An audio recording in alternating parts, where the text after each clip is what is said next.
함께 나눌 말씀 시편 37편 1절에서 22절까지의 말씀입니다. 구약성경 828면 시편 37편 1절에서 22절까지의 말씀 봉독하겠습니다. 악을 행하는 자들 때문에 불평하지 말며 불의를 행하는 자들을 시기하지 말지어다. 그들은 풀과 같이 속히 배임을 당할 것이며 푸른 채소같이 쇠잔할 것이미로다. 여호와를 의뢰하고 선을 행하라. 땅에 머무는 동안 그의 성실을 먹을거리로 삼을지어다. 또 여호와를 기뻐하라. 그가 내 마음의 소원을 내게 이루어 주시리로다. 내 길을 여호와께 맡기라. 그를 의지하면 그가 이루시고 내 의를 빛같이 나타내시며 내 공의를 정오의 빛같이 하시리로다. 여호와 앞에 잠잠하고 참고 기다리라. 자기 길이 형통하며 악한 꾀를 이루는 자 때문에 불평하지 말지어다. 분을 그치고 노를 버리며 불평하지 말라. 오히려 악을 만들 뿐이라. 진실로 악을 행하는 자들은 끊어질 것이나 여호와를 소망하는 자들은 땅을 차지하리로다. 잠시 후에는 악인이 없어지리니 내가 그곳을 자세히 살필지라도 없으리로다. 그러나 온유한 자들은 땅을 차지하며 풍성한 화평으로 즐거워하리로다. 악인이 의인치기를 꾀하고 그를 향하여 그의 일을 가는도다. 그러나 주께서 그를 비웃으시리니 그의 날이 다가옴을 보심이로다. 악인이 칼을 빼고 활을 당겨 가난하고 궁핍한 자를 엎드러뜨리며 행위가 정직한 자를 죽이고자 하나 그들의 칼은 오히려 그들의 양심을 찌르고 그들의 활은 부러지리로다. 의인의 적은 소유가 악인의 풍부함보다 낫도다. 악인의 팔은 부러지나 의인은 여호와께서 붙드시는도다. 여호와께서 온전한 자의 날을 아시나니 그들의 기업은 영원하리로다. 그들은 환난 때에 부끄러움을 당하지 아니하며 기근의 날에도 풍족할 것이나 악인들은 멸망하고 여호와의 원수들은 어린 양의 기름같이 타서 연기가 되어 없어지리로다. 악인은 꾸고 갚지 아니하나 의인은 은혜를 베풀고 주는도다. 주의 복을 받은 자들은 땅을 차지하고 주의 저주를 받은 자들은 끊어지리로다. 아멘. 살다 보면 억울한 일을 당하거나 또 괜한 오해와 미움을 받을 때가 있습니다.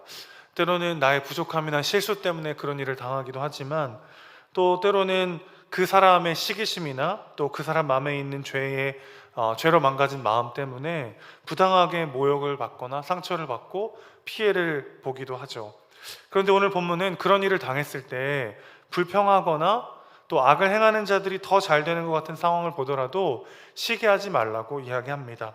1절 다시 보시면요, 악을 행하는 자들 때문에 불평하지 말고 불의를 행하는 자들을 시기하지 말라고 이야기합니다. 참 쉽지 않은 일이죠.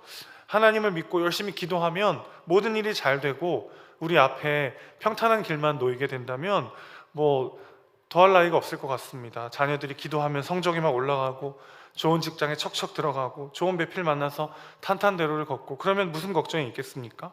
그런데 신실하게 하나님을 믿고 말씀대로 살려고 몸부림치는데 삶이 안 풀리고 힘들어질 때도 있죠. 오히려 악인들은 부족함 없이 잘 살고 아무런 염려 근심 없어 보이는 모습을 보면은 참 당황스럽기도 하고 하나님이 원망스럽기도 한 것이 사실입니다. 그런데 2절은 이렇게 말하고 있어요. 그들의 영광이 길지 않을 것이다. 정말 그렇습니까, 여러분? 우리가 삶 속에서 만나는 악인들 중에 하나님과 상관없이 끝까지 잘 먹고 잘 사는 사람들도 우리는 많이 보게 되죠. 그런 와중에서도 오늘 시편의 저자인 다윗은요, 3절에서 여호와를 의뢰하고 선을 행하라고 이야기하고 있습니다. 여기에 오늘 말씀의 키 중에 하나가 있는데, 이 땅에 머무는 동안 그의 성실을 먹을 것으로 삼으라고 권면하고 있습니다. 무슨 말이죠? 우리는 이 땅에서 잠시 거류민으로 살다가 하나님 나라에 들어갈 우리의 진정한 본향은 하나님 나라라는 것을 이야기하고 있는 것이죠. 이 땅에서 머무는 동안 하나님의 의를 의뢰하고 선을 행할 수 있는 이유는 우리가 이 땅에서 영원히 살 것이 아니고 이 땅에 임할 하나님의 나라가 우리의 영원한 본향이기 때문인 것이죠. 그래서 4절에서도 여호와를 기뻐하라. 여호와께서 너의 마음의 소원을 이루실 것이고 너의 길을 여호와께 맡기라고 이야기합니다. 왜 그렇습니까? 그분께서 우리 삶의 마지막을 인도하시고 확증하시고 책임지시는 분이기 때문에 그렇습니다. 하나님께서 다 이루시고 우리의 공의를 정오의 빛같이 하실 것이라고 이야기하고 있어요. 공의 하나님께서 다 보고 계시고 우리의 마음을 풀어주실 그날이 반드시 올 거라는 것을 이야기하고 있습니다. 사실 100년이라는 인생의 기간 안에서 오늘 본문이 약속하는 것들을 바라보면 이루어지지 않을 것들도 물론 있습니다. 그러나 하나님께서 우리에게 보장하신 것은 100년이 아니라 영원입니다. 영원 속에서 하나님의 관점으로 우리의 삶을 돌아볼 때 우리는 결코 손해볼 수 없는 인생들이죠. 지금 잠깐 1년 안에, 10년 안에, 30년 안에 우리의 인생 안에서 바라볼 때는 때로는 상처받고 손해보고 넘어지고 깨지고 절망하는 그런 초라한 인생을 살아가는 것처럼 보일 때도 있지만, 그러나 영혼의 관점 속에서 오늘을 바라볼 때, 영혼의 관점 속에서 우리 삶을 바라볼 때 우리는 절대 손해볼 수 없는 너무나도 많은 것들을 보장받은 존재라는 것을 다시 한번 기억할 수 있는 것이죠. 코로나로 인해서 세상이 급변하고 있고 불확실한 현실과 어려움들이 우리 삶 속에 끊임없이 다가오고 있습니다.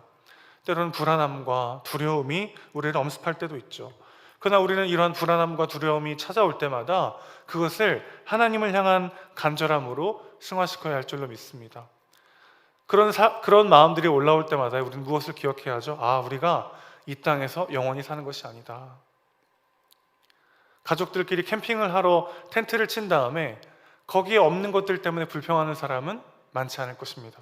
왜죠? 그게 끝이 아니기 때문에.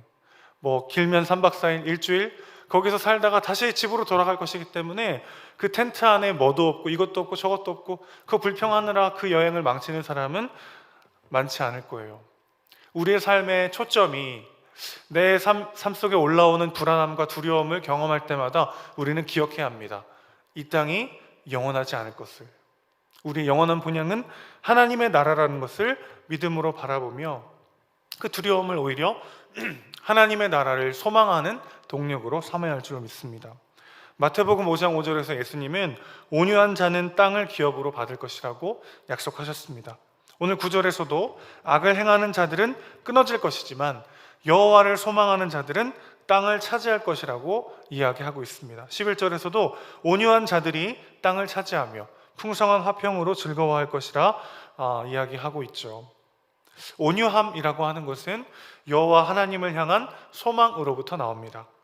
그러니까 온유함이라고 하는 것이 어떤 인격적인 넓은 마음과 인내심을 가지는 윤리도덕적인 문제라기보다는 결국 시선의 문제인 것이죠. 믿음의 문제라고 할 수가 있겠습니다.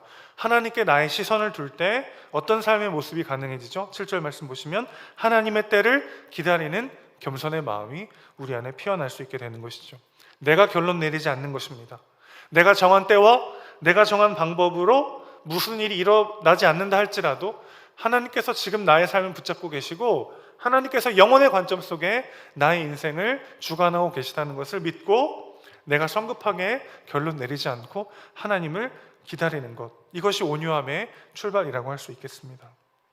그리고 이것이야말로 진정으로 하나님을 내 삶의 주인으로 영접하는 방식인 것이죠. 우리의 지난 삶을 돌아보면 80년, 100년 인생 중에도 그때에는 도저히 이해되지 않았지만 지금 생각해보면 하나님의 은혜구나 라고 고백할 수 있는 사건들이 한두 개씩은 다 있으실 거예요. 그렇죠? 그때는 막 이해되지 않았고 너무 힘들었고 그때는 너무 큰 고난 때문에 한치 앞을 알 수 없는 절망 가운데 있었지만 돌아보니까 그때 하나님께서 나의 삶에 더 큰 은혜를 부어주시기 위해서 이렇게 나를 인도하셨구나 고백할 수밖에 없는 그런 사건들이 여기 계신 모든 분들에게 한두 개씩은 다 있으실 것입니다. 저에게도 많은 일이 있었지만 특히 대학을 졸업하고 처음으로 취업했던 시간이 지금 이 설교를 준비하면서 떠올랐었는데, 제가 대학을 졸업하고 오창에 있는 한 대안학교에 교사로 취업을 하게 됐습니다. 되게 기도를 많이 하고 갔고, 그래서 첫 직장이기도 해서 굉장히 기대를 많이 하고 갔는데 굉장히 상황이 열악했어요. 새벽부터 밤 늦게까지 막 일을 하는데 월급도 제대로 못 받고 그런 상황이었습니다. 막 잠도 못 자고 밥도 잘 못 먹고 막 그렇게 고생하면서 일을 했었죠. 그래서 막 돌아보면 막 하나님을 되게 원망했던 것 같습니다. 기숙사 혼자 이렇게 쭈그러 앉아가지고 하나님 제가 그렇게 기도하고 왔는데 이렇게 상황이 왜 그렇습니까? 사실 거기서 저는 지금의 아내도 만났고 우리 합동교단이라고 하는 이 교단도 알게 됐고요. 또 무엇보다도 그곳에서 하나님께서 나를 목사로 부르셨다라고 하는 소명의 확신도 받게 되었습니다. 그러니까 지금 돌아보면 그때가 가장 힘들었던 시기지만 너무나도 중요하고 복된 시기였구나, 그렇게 이야기할 수 있는 시기죠. 여러분 한번 상상해 보세요. 오늘의 이 시간을 나아가서 이 땅 가운데 살았던 인생의 여정을 그리스도를 닮은 영광스러운 부활의 몸을 입고 하나님의 나라의 상속자로 바라볼 때가 올 것이라는 것입니다.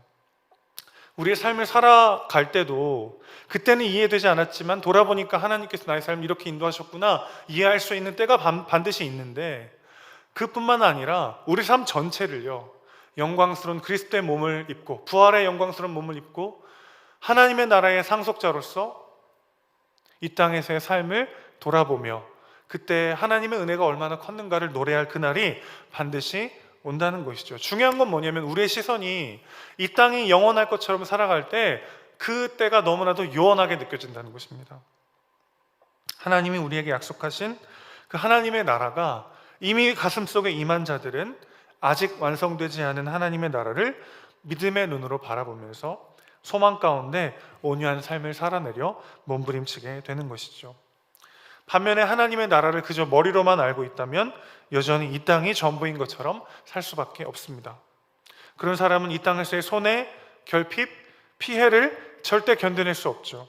왜냐하면 그것이 전부인 것처럼, 그래서 마치 그것을 당장 해결해야 될 것처럼 나를 몰아치는 두려움과 조급함이 가득할 수밖에 없기 때문입니다. 그러나 하나님께서 다 보고 계시고 반드시 심판하신다는 것을 믿을 때 우리는 하나님의 때와 하나님의 방법을 기다릴 수가 있게 되는 것이죠. 8절 9절을 보시면 다윗은요, 분노와 불평 그리고 보복하고자 하는 마음을 내려놓고 하나님의 때를 기다리는 것에 대해서 이야기합니다. 악을 내가 갚으려고 하다 보면은 나도 악에 물들기가 쉽죠. 우리 안에도 죄성이 있기 때문에 그렇습니다. 그래서 악을 악으로 갚지 않고 정의로우신 하나님께 맡겨야만 하는 것이죠. 하나님의 나라가 이 땅 가운데 임할 것이고 하나님의 선하시고 완전하시고 공의로운 심판이 있을 것이라는 것을 믿는 믿음이 있을 때에만 우리는 하나님의 선하신 방법과 하나님의 때를 기다릴 수가 있게 되는 것이죠. 이것이 바로 하나님의 나라를 바라보는 의인들이 경험하는 삶의 역설이라고 할 수 있겠습니다. 우리 예수님은 모든 것을 다 빼앗기셨죠. 로마 병정들에게 마지막 남은 겉옷마저 빼앗기셨습니다. 그리고 그분은 우리가 마땅히 받아야 할 형벌을 대신 받으셨습니다. 그래서 예수님은요, 우리에게 가장 영광스러운 자리를 보장하셨습니다. 우리 주님께서 죽음을 통과하시면서 생명으로 가는 길을 여셨습니다. 죽음을 죽이시고 우리에게 영원한 생명을 선물로 주셨죠. 그래서 우리는 죽은 것 같으나 살고 지는 것 같으나 승리하며 가장 낮고 천한 곳으로 가셨으나 가장 존귀하고 영광스러운 자리에 서신 예수님이 가신 그 길을 초청받은 존귀한 자들입니다. 예수님은 우리를 자신이 가신 그 길로 오라고 인도하시죠. 왜냐하면 그 길의 끝에 영원한 생명이 있기 때문에 그렇습니다. 그 예수님을 믿는 자들은 의인이 경험하는 이 삶의 역설을 감당해내는 것이죠. 지금 당장 내가 내 승리와 나의 명분을 주장하지 않는다 할지라도 때로는 지는 것 같고 때로는 죽는 것 같고 때로는 가장 낮고 천한 자리로 가는 것 같으나 가장 영광스럽고 영원한 생명과 영광을 기다리는 그 위대한 역설의 길로 담대히 걸어갈 수 있게 되는 것입니다. 14절 보시면요, 우리는 이 땅의 삶을 살면서 가난과 궁핍을 경험하고 악인에게 박해를 당하고 또 우리의 정직과 올곧음 때문에 손해와 모욕을 당하기도 하죠. 하나님이 그럴 때 그냥 내버려 두시는 것 같고 나를 버리신 것 같은, 괜히 하나님의 말씀대로 살아가다가 나만 더 손해보는 것 같은 어려움을 당할 때도 물론 있습니다. 그러나 하나님은 악인들의 칼이 오히려 자신들의 양심을 찌르고 그들의 활이 부러질 날이 반드시 올 것이라고 약속하고 계십니다. 18절을 보시면요, 여호와께서 온전한 자의 날을 아신다고 그들의 기업은 영원할 것이라고 이야기하고 있죠. 또 20절 보면 악인들은 멸망하고 연기가 되어 없어질 것이고, 또 22절 보시면요, 주의 복을 받은 자들은 땅을 차지할 것이지만 주의 저주를 받은 자들은 끊어질 것이라고 다윗은 선포하고 있습니다. 이 땅에서의 시간 속에, 아니요, 사실은 내가 정한 시간과 내가 정한 방법 안에서 오늘의 말씀을 바라보면 너무나도 요원해 보이죠. 전혀 하나님은 이런 방식으로 일하지 않은 것처럼 보여요. 그러나 나의 시간과 나의 방법을 내려놓고 영원 속에 우리의 삶을 인도해 가시는 하나님의 손길에 귀를 기울이고 믿음의 눈으로 그것을 바라볼 때 예수님이 걸어가신 그 위대한 역설의 삶으로 우리를 인도하시는 하나님의 사랑과 은혜를 경험하게 되는 것이죠. 오늘도 마치 이 땅에서 영원히 살 것처럼 내가 정한 때와 내가 정한 방법으로 나의 삶이 흘러가기를 원하는 마음을 내려놓고 하나님께 때로는 간절하게, 하지만 때로는 담대하게 우리의 필요를 아뢰며, 그러나 그것과 상관없이 나의 삶을 신실하게 인도하시는 하나님을 붙잡으며 오늘 하루를 버티고 견디고 살아내는 우리 모두가 되시기를 주님의 이름으로 축복합니다. 아멘. 기도하겠습니다.